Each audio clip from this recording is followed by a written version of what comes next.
Halo teman-teman, apa kabar? Pada pertemuan kali ini kita akan membahas tentang organ peredaran darah manusia. Apakah kalian ada yang tahu apa itu sistem peredaran darah? Sistem peredaran darah atau sistem kardiovaskuler adalah suatu sistem organ yang berfungsi memindahkan zat, nutrisi, hormon, dan oksigen ke seluruh tubuh. Selain itu, juga berperan dalam proses metabolisme yang menghasilkan sisa prosesnya berupa karbon dioksida untuk dikeluarkan melalui paru-paru dan menjaga suhu tubuh agar tetap stabil. Jadi, bisa dikatakan sistem peredaran darah sangat berperan penting bagi tubuh manusia loh.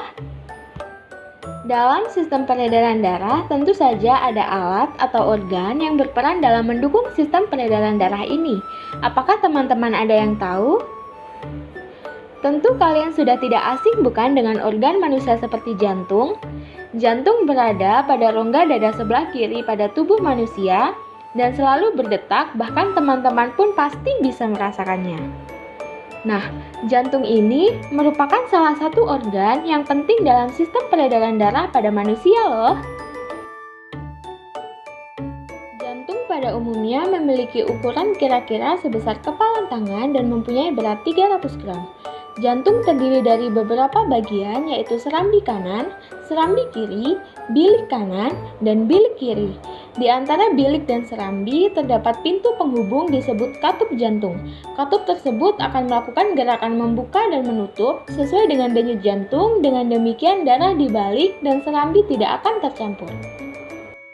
Organ berikutnya yang berperan penting dalam sistem peredaran darah adalah pembuluh darah. Alat peredaran darah ini merupakan saluran mengalirnya darah dari jantung ke seluruh bagian tubuh ataupun sebaliknya. Pembagian pembuluh darah berdasarkan aliran darahnya dibagi menjadi dua, yaitu yang pertama, pembuluh nadi atau arteri, yaitu pembuluh yang mengalirkan darah keluar dari jantung. Kemudian yang kedua, pembuluh balik atau vena, yaitu pembuluh yang mengalirkan darah masuk ke dalam jantung. Cabang pembuluh arteri dan pembuluh vena yang terkecil dihubungkan oleh pembuluh kapiler. Istilah dari aorta yaitu pembuluh arteri terbesar. Dalam sistem peredaran darah tentu saja mengalami proses. Berlangsungnya proses peredaran darah pada manusia yaitu di dalam pembuluh darah.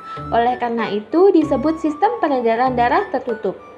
Peredaran darah dibedakan menjadi dua macam, yaitu yang pertama, peredaran darah kecil, yaitu peredaran darah dari jantung ke paru-paru dan kembali lagi ke jantung. Kemudian yang kedua, peredaran darah besar yang merupakan peredaran darah dari jantung menuju ke seluruh tubuh kecuali paru-paru dan kembali lagi ke jantung. Selain itu juga terdapat cara kerja jantung yaitu sebagai berikut. Bila kedua serambi mengembang, darah akan masuk ke serambi. Selanjutnya, bila kedua serambi menguncup dan bilik mengembang, darah dari serambi mengalir masuk ke bilik. Kemudian, bila kedua bilik menguncup, darah keluar dari bilik menuju pembuluh aorta. Denyut nadi dan denyut jantung ditimbulkan karena jantung yang berkontraksi dan berelaksasi dalam satu periode.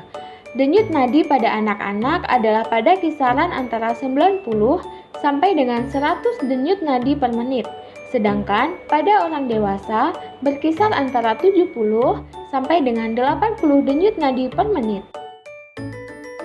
Apakah kalian tahu, proses peredaran darah tidak selalu bekerja berjalan normal loh. Alat peredaran darah bisa terganggu oleh adanya penyakit. Adapun contoh gangguan organ peredaran darah adalah sebagai berikut.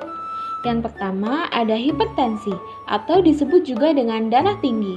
Penderita penyakit ini mempunyai tekanan darah yang melebihi batas normal, yaitu yang pada umumnya tekanan darah orang normal berkisar antara 120/80. Yang kedua, ada penyakit jantung bawaan. Penyakit ini sudah diderita seseorang sejak bayi dalam kandungan, umumnya berupa kelainan pada katup jantung yang sebagai akibatnya darah yang mengandung karbon dioksida akan bercampur dengan darah yang mengandung oksigen. Kemudian yang ketiga ada aterosklerosis, adalah Penyempitan pembuluh arteri karena adanya penimbunan lemak atau kolesterol. Penderita aterosklerosis biasanya disebabkan terlalu banyak makan makanan yang berlemak.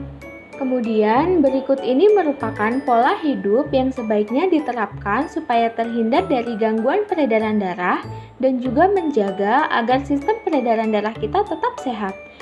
Yang pertama yaitu ada mengurangi makanan yang banyak mengandung lemak. Kemudian yang kedua, berolahraga secara teratur.